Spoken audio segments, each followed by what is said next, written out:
So on Monday, October 18, reports filled our airwaves as police forces raided the Pathway International Church in Montego Bay, where gruesome rituals were being performed. But its members join our discussion. Church or cult, can you tell the difference? Is NCU's associate professor in the School of Religion and Theology, Dr. Ikechukwu Michael Olipe. Good morning, sir. Welcome to Smile Jamaica. It's morning time. Hope you are well. Good morning. Yes, morning. Thank you. Glad to be here. What's a cult, sir? A cult would be classified as a community of people who have one single human leader who dictates what happens in that community. What's the difference with a church leader? Well, in a church, the church is united on scripture, and there is freedom to think.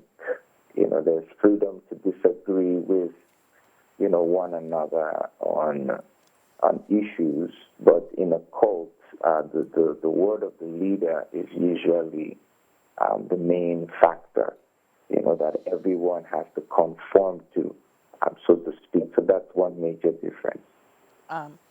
It's interesting you said that, Doc, because the leaders tend to be very charismatic, yet dictatorial. And so people often wonder, what is it about cults that tends to attract persons to the organization? And why do people feel so drawn to things like these? I think you said part of it. One of them is the charisma of the leaders, which is attractive in itself, and there's also the tendency to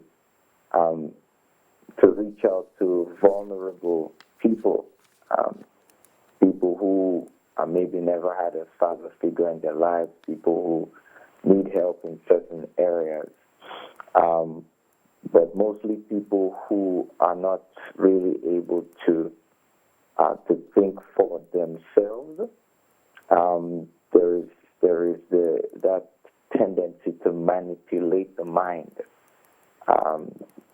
in cult experience. So I would say the charisma of the leader is very attractive, and then that charisma meets a certain need in the lives of those that are drawn to the cult. That's what I think. Is it akin to brainwashing? Yes, you could say that. It's deception, and that's what brainwashing is. It prevents people from thinking for themselves, and I think that's very, very key. You see, the church encourages, based on the Bible, the church encourages people to have a personal relationship with God, to know God themselves through Bible study and, spiritual practices that keep them connected with God. And that personal relationship now, guided by the Holy Spirit, are the things that, improve a person's life and help a person to become, God, all that God has planned for them to be, which is good and which is life and which is love. But when people, they do not study for themselves, they do not, they allow that someone else does their thinking for them.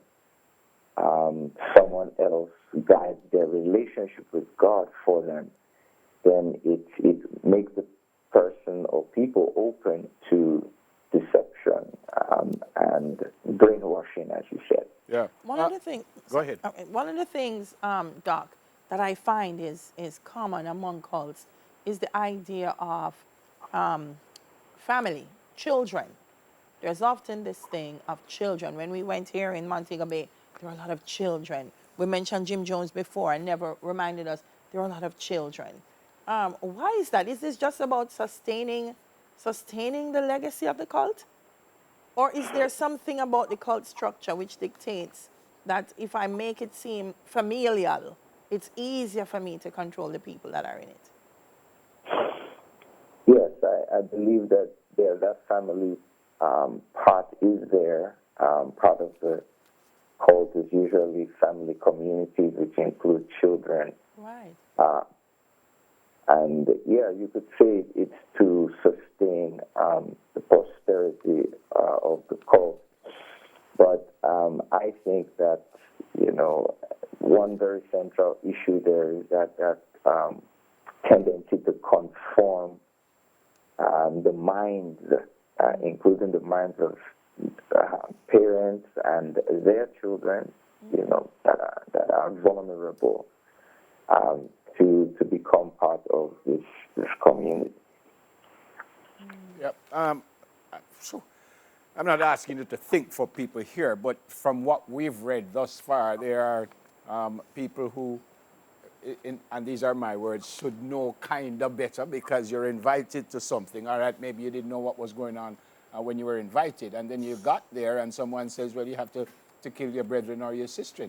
Why would a well-thinking person go through with something like that? And again, I know you can't think for the person who did it, but your thoughts, please. Well, I'm also going to speak from a personal Christian perspective.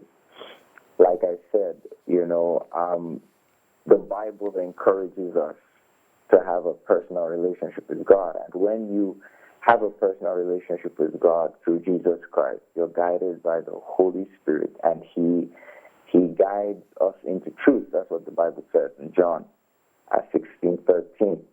And, when we have that living personal relationship with God, that means allowing Him to guide our choices.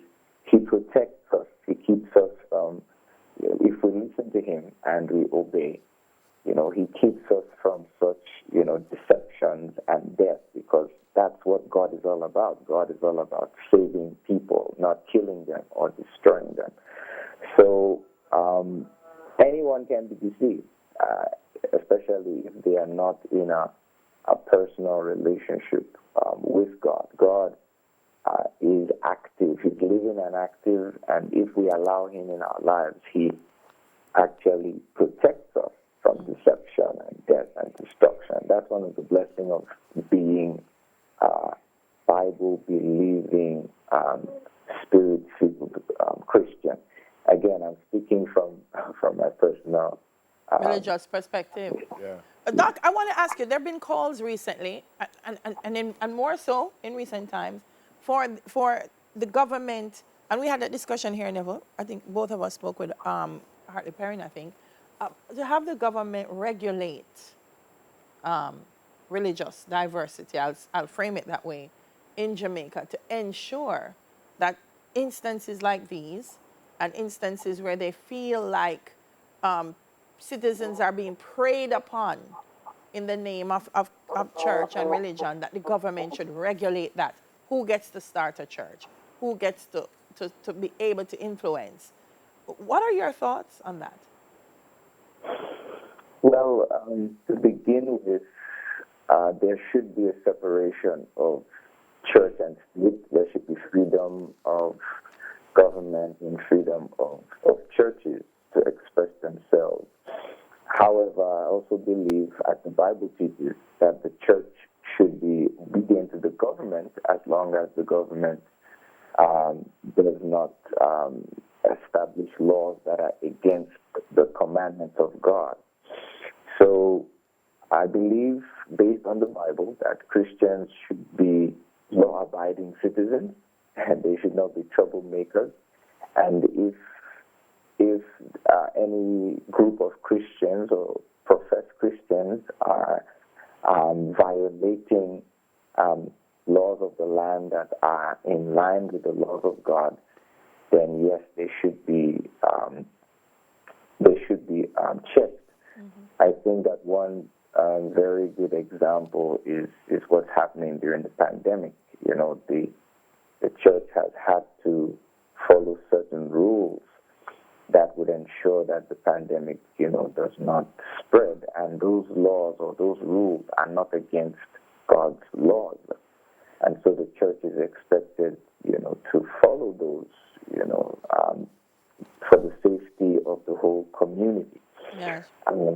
So when church members are not being obedient, or church members or leaders are taking advantage of people and breaking the laws of the land that are not against the law of God, then yes, the government has a role there to ensure that law and order is enforced. It's not a very easy question to answer.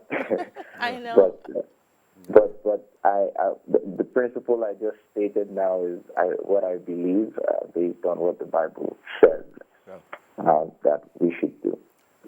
Final question, Doc. Were you outraged, shocked, surprised, as all of us were when you heard this story, when you read this story? Yes, it's a surprising one, but not surprising because we've seen patterns like that before. And, it's a cautionary tale for all of us. To be careful what guides our minds, our choices, our decisions, and to be careful because Jesus told us, false Christ will arise, and a lot of deception is actually going to take place just before the end of the world. So, yes, surprised on one hand, but not surprised because that's what the Bible says will happen, and it's just confirming what the Bible says. I did say final question, but an extension to that question: do you think we have more cults here in Jamaica? I won't be surprised to know that there are other groups too, in the name of Christianity. And let me also pause here to say that a lot of crime has been committed in Jamaica in the name of Christianity, which is an issue in itself. And yes, there's going to be a lot of other groups like that. But in answer to your question, I won't be surprised if there are, underground. We don't know everything. Yeah. But the Bible says, one day every secret sin will be revealed, just as, what happened recently. So, so my answer would be yes, I wouldn't be surprised if there are other cult-like groups and movements in Jamaica. Thanks a lot for speaking with us this morning. God bless you, sir. God bless you too. Yep. Thank you. Yep. Ikechukwu Michael Olipe is a Seventh-day Adventist Christian from Nigeria. He has a PhD in religion, concentration in biblical studies, emphasis in New Testament studies. He currently serves as an associate professor in the School of Religion and Theology at NCU and has served there since 2018. There you go. Yeah. Interesting discussion. I'd love to hear from people like, Donna Hope and Sonia Naya from cultural studies to frame, because as you heard it, more are here, more will come. But culturally, why does that happen? It's interesting. We were having a discussion before. And why would an 11-year-old or a 14-year-old put explosives on his body? He knows he's going to die and goes into a mosque or a church and he kills everyone. What kind of brainwashing is that?